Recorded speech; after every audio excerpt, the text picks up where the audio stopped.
el docente dejó una exposición para ver la importancia de diferentes temas, como lo son la descripción archivística, abreviada ISAT, como lo es también los inventarios documentales y los elementos que lo componen, qué son, para qué sirven, cuál es la importancia de estos inventarios documentales en las entidades tanto públicas como privadas. También nos dejó analizar y consultar qué es el BANTER, que en este caso es el Banco Terminológico de Tipos, Series, Subseries Documentales, qué son, para qué sirven, qué beneficios le trae el BANTER a las entidades públicas y privadas. Y por último voy a hablarles de la tabla de control de acceso, qué son, para qué sirven, cuáles son las ventajas que tienen estas tablas de control de acceso en las entidades tanto públicas como privadas.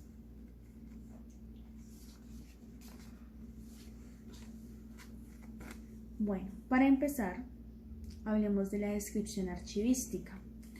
La descripción archivística es la elaboración de una representación exacta de la unidad de descripción, es decir, la descripción de las partes que componen la unidad.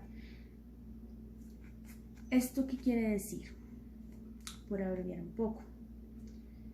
En un fondo documental, en un archivo de gestión documental, se encuentran bastantes unidades documentales.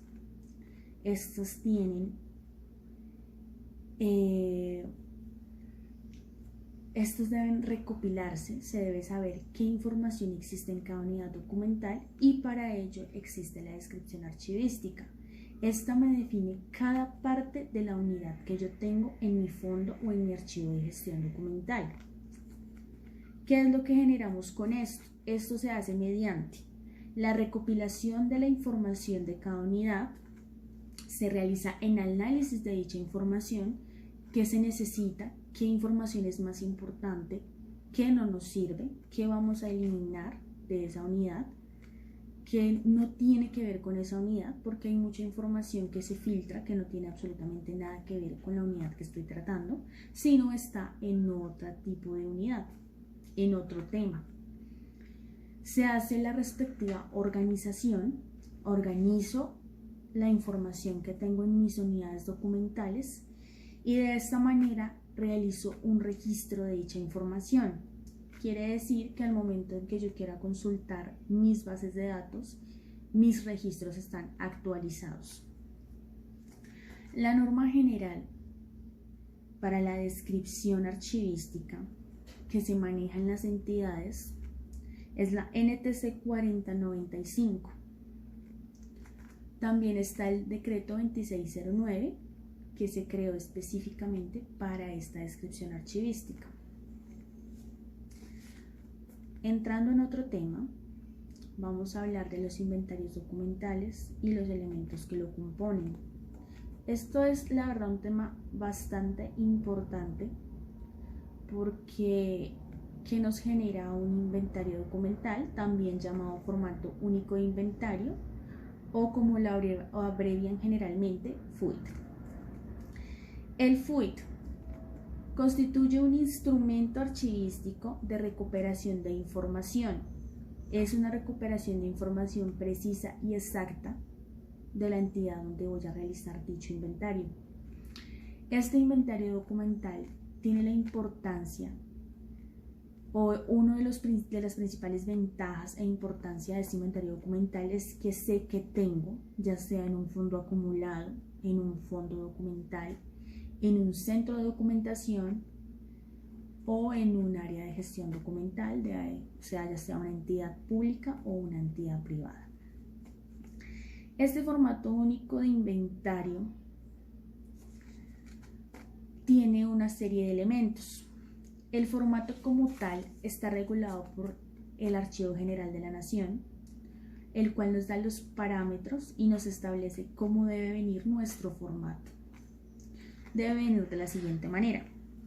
En la parte superior izquierda debe venir la entidad que remite dicho formato de inventario, que sería en este caso, si tengo una empresa de gestión documental y se va a realizar un tercerizado, un proyecto de una entidad estatal, quien remite ese formato único de inventario sería mi empresa de gestión documental y no la entidad a la que yo estoy prestando el servicio. ¿Quién es la entidad productora? En este caso sería la entidad a la que yo presto el servicio, ya sea estatal o privada. La entidad administrativa sería la misma entidad privada a la que yo presto el servicio. La oficina productora sería la dependencia de dicha entidad. El objeto del inventario sería por qué yo realizo este formato, por qué estoy analizando esta información, por qué quiero saber qué información poseo en dicho archivo de gestión documental o en dicho fondo acumulado. El número de hoja, de qué hoja va.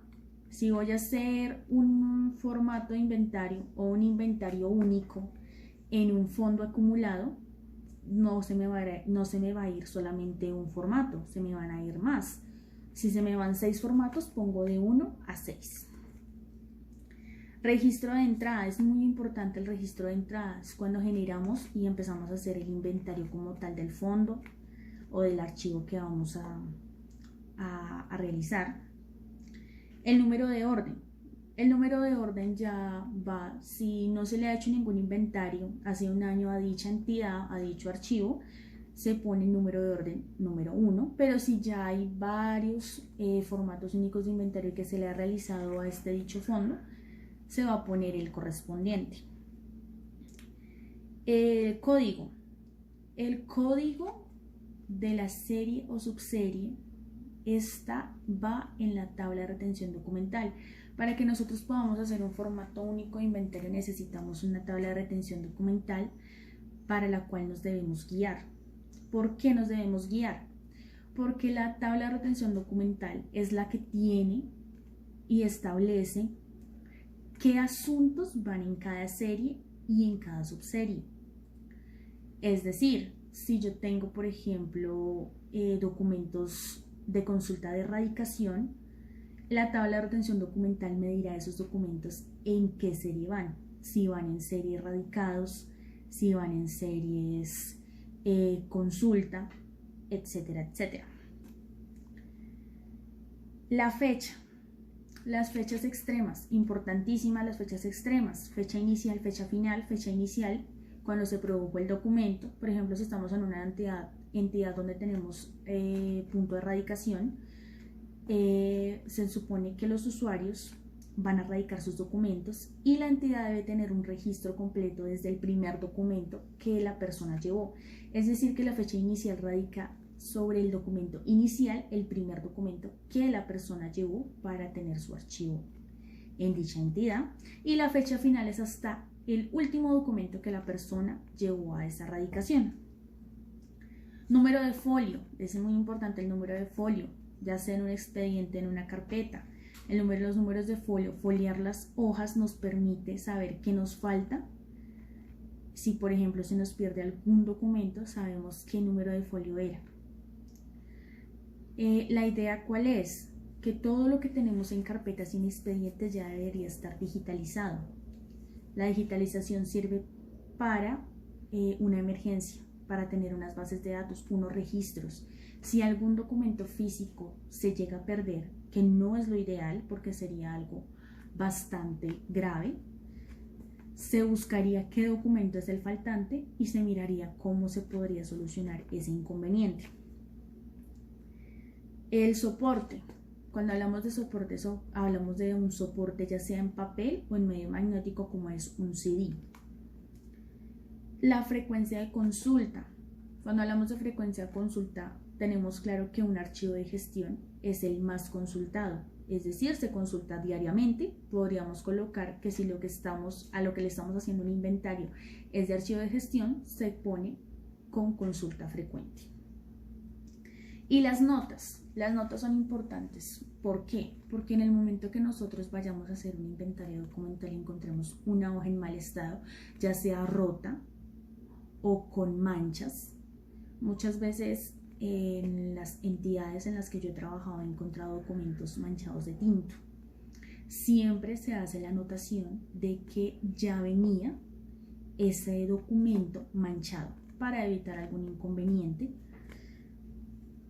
de dicha magnitud en caso de que quieran, no sé, tal vez decir que fue culpa de uno, pero pues es algo que ya otras personas hicieron. Es muy importante las notas. O cuando el documento viene roto. Generalmente cuando se está manejando un fondo acumulado y se está haciendo un inventario documental, las hojitas pueden venir ya reconstruidas con cinta transparente. Una cinta especial que se maneja para la reparación de documentos también se debe anotar en notas.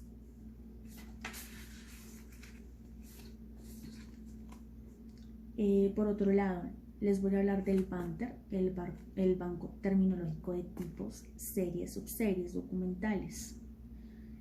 Este es un instrumento archivístico que permite la normalización de las series, subseries y tipos documentales a través de lenguajes controlados y estructuras terminológicas.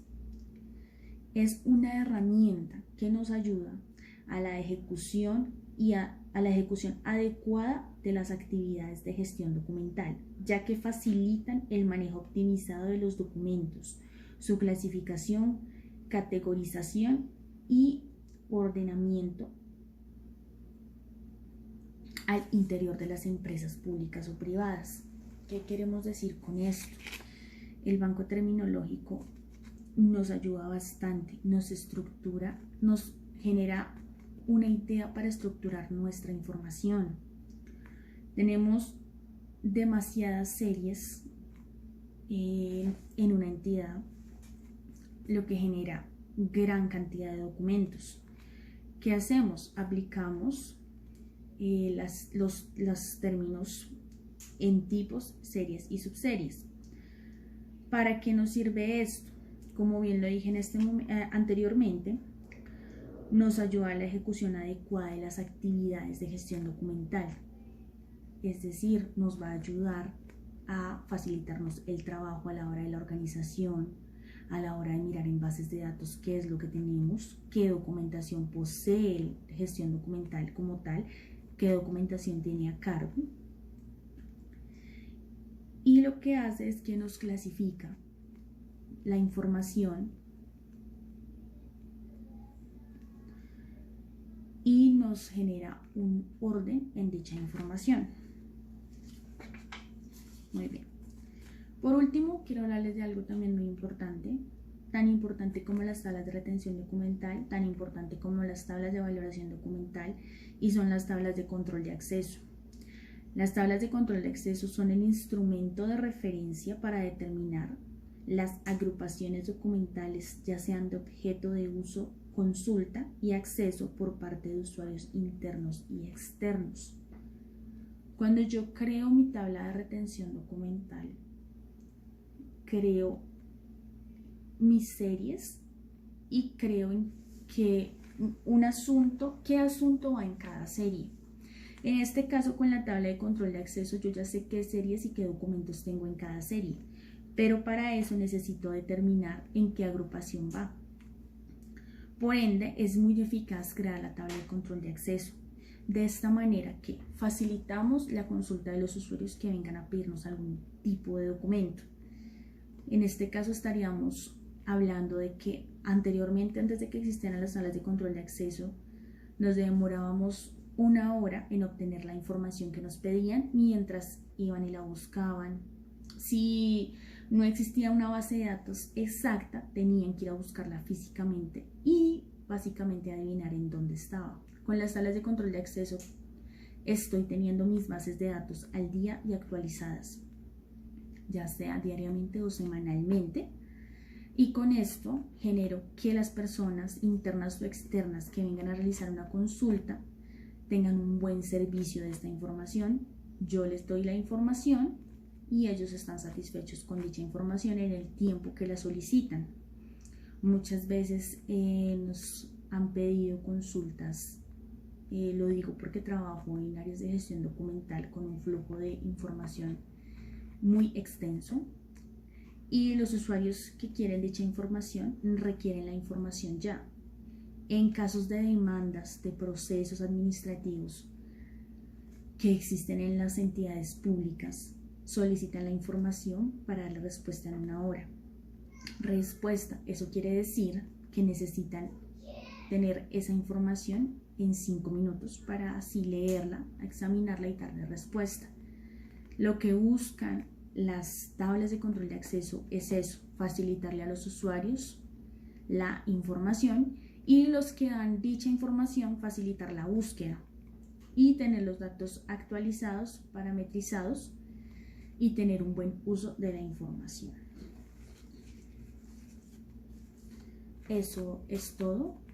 Muchísimas gracias por la atención prestada. Muchas gracias al docente al permitirnos generar estos espacios de exposición, ya que nos expande un poco el conocimiento, nos genera críticas acerca de la información que tenemos, nos ayuda a indagar más sobre la información que nos pide y el conocimiento, que es lo más importante, que es lo que siempre queda. Gracias al docente Edwin. Muchas gracias a todos. Una feliz tarde.